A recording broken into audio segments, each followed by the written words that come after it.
Hello guys, naitwa Studies kwa Neema. Ni mwimbaji wa nyimbo za Injili hapa Tanzania na nje pia Tanzania. Lakini leo nimeona tujifunze kitu kimoja tu ambacho kinawatesa watu wengi na mimi pia ni mhanga wa hilo jambo. Nataka nisemee kwamba sifa za mwanamke ambaye anastahili kuolewa inabidi awe na sifa zaidi ya 5. Ya kwanza, awe ana hekima.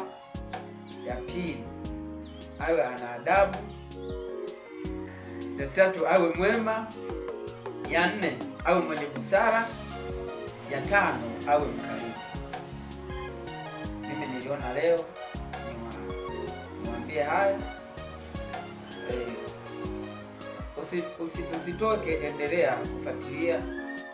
Lakini ingia YouTube yangu, andika Studies kwa Neema, utapata vitu vingi na vikubwa zaidi na utajifunza mambo mengi zaidi.